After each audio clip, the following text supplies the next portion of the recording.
আসসালামু আলাইকুম guys, welcome back to my channel. আশা করি আপনারা সকলেই ভালো আছেন। আমিও আল্লাহর রহমতে ভালো আছি।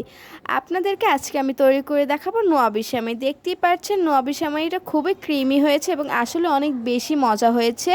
নোয়াবি চলুন তাহলে নোয়াবি সেমাই তৈরির রেসিপিতে চলে যাই। এখানে আমি অর্ধেক পরিমাণে লাচ্ছা সেমাই নিয়ে নিয়েছি। আপনাদের যতটুকু প্রয়োজন অতটুকু পরিমাণে নিয়ে নিতে পারেন, চাইলে কম অথবা বেশি নিয়ে নিতে পারেন। আমি একটি চুলোতে হাঁড়ি বসিয়ে দিয়েছি, হাঁড়িটি গরম হওয়ার জন্য অপেক্ষা করছি। এখন আমি দিয়ে দিব ঘি। এটা আমি মেল্টেড নিয়েছি, আপনারা যে কোনো ঘি নিয়ে নিতে পারেন। আমি ঘিটাও গরম হওয়ার জন্য অপেক্ষা করব। এবং এই পর্যায়ে কিন্তু চুলার আঁচটা মিডিয়ামে থাকবে। আমার ঘিটা গরম হয়ে গেছে, এখন আমি দিয়ে দিব সেমাই। সেমাইটা দিয়ে দেওয়ার পর চুলার আঁচটা মিডিয়ামে রেখে এটাকে নেড়ে নিতে হবে যতক্ষণ পর্যন্ত না সেমাইটা লাল লাল হয়ে যাচ্ছে। আমি সেমাইটাকে নেড়ে নিব, ভালো করে নেড়ে ঘিটার সাথে ভালো করে মিক্স করে নেব। ঘিটা দেওয়ার কারণে সেমাই থেকে খুব ভালো একটা স্মেল আসবে, খেতে অনেক বেশি মজা লাগবে। এবং সেমাইটা নাড়ার সময় কিন্তু চুলার আঁচটা মিডিয়ামেই থাকবে এবং অনবরত নেড়েই যেতে হবে, নয়তো তলাতে লেগে যেতে পারে। এখন এটা আমি লালচে ভাব হওয়ার জন্য এবং ভাজা ভাজা হওয়ার জন্য অপেক্ষা করব।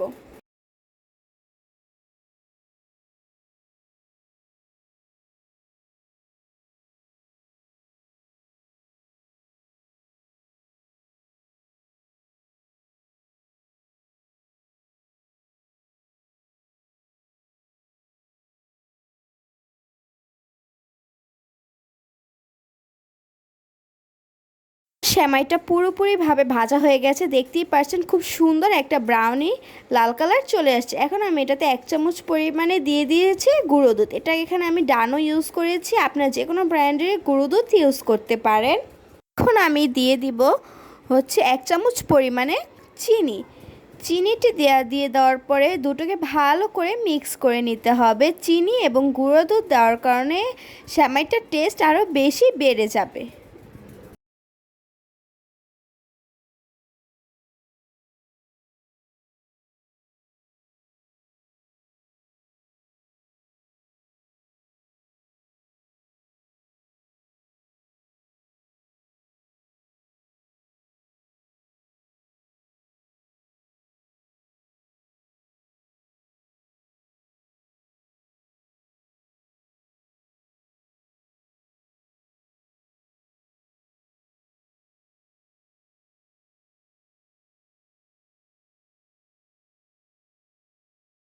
চিনি এবং গুঁড়ো দুধের সাথে আমার সেমাইটা ভালো করে মিক্স করা হয়ে গেছে। এখন আমি এটাকে চুলো থেকে উঠিয়ে রেখে দিব ঠান্ডা হওয়ার জন্যে।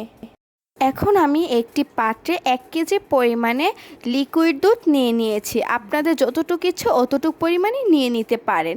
নিয়ে লিকুইড দুধ দেওয়ার পরে এটাকে অনবরত নেড়ে নিতে হবে যতক্ষণ না বলক উঠছে। এটাকে ভালো করে বলক উঠিয়ে নিয়ে নিতে হবে।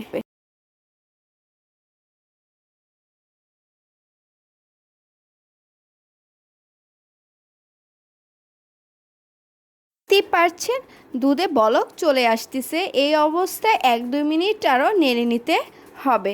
ভালো করে দুধটিকে বলক আনাতে হবে এবং দুধটাকে একটু ঘন ঘন করে নিতে হবে।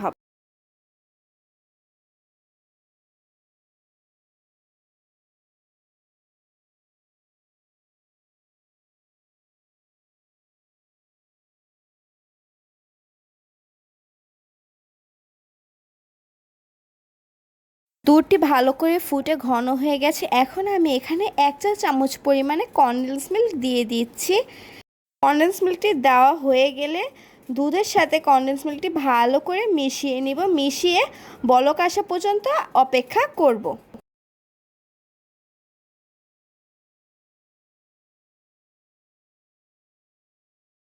কনডেন্স মিল্কটি দেওয়ার পরে দুধটি অনবরত নাড়তে হবে, নয়তো তলাতে লেগে যেতে পারে।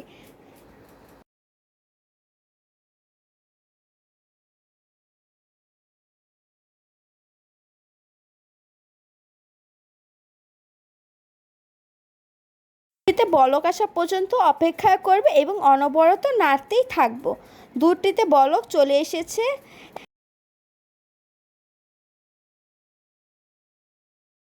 এখন আমি এখানে একটু লিকুইড দুধের সাথে কর্নফ্লাওয়ার মিক্স করে দুধে দিয়ে দিব, দিয়ে এটাকে অনবরত নাড়তেই থাকবো।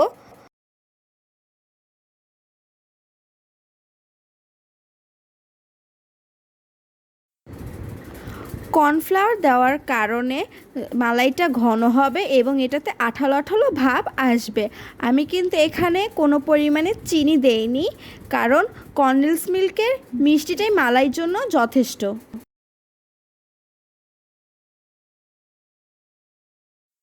দেখতেই পাচ্ছেন আমার মালাইটা আস্তে আস্তে ঘন হয়ে যাচ্ছে। এটাকে আমি অনবরত নাড়তে থাকবো এবং আরও ঘন করতে থাকবো।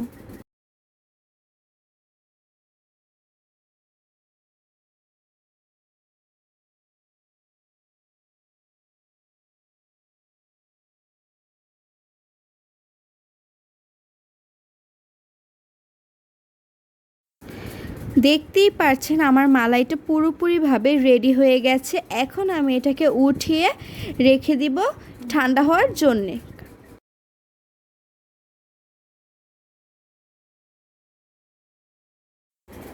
এখন আমি সেমাইটি তৈরি করব। সেমাইটি তৈরি করার জন্য আমি একটি ট্রেতে সেমাই দিয়ে দিচ্ছি। এখানে আমি সেমাইয়ের একটি লেয়ার দিব।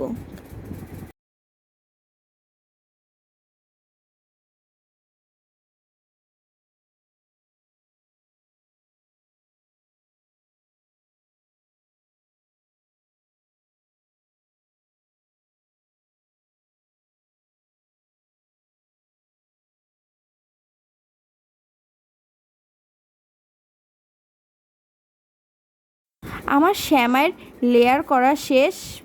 এখন আমি এখানে মালাই দিয়ে দিব।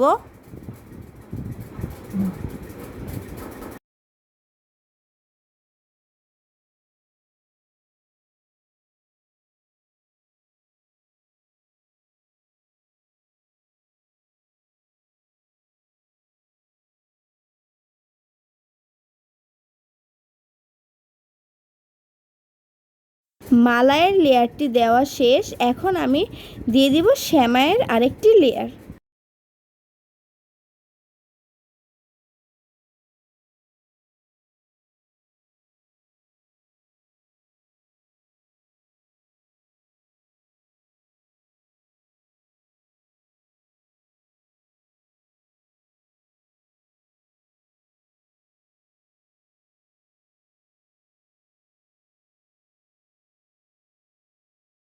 আমার সেমাইয়ের আরেকটি লেয়ার দেওয়া শেষ। আমি এখানে একটু পরিমাণে আবার মালাই দিয়ে দিয়েছি, আপনারা চাইলে স্কিপ করতে পারেন। আমি এখানে এখন কিছু পরিমাণে কিশমিশ, কাঠবাদাম এবং পেস্তা বাদাম দিয়ে দিব।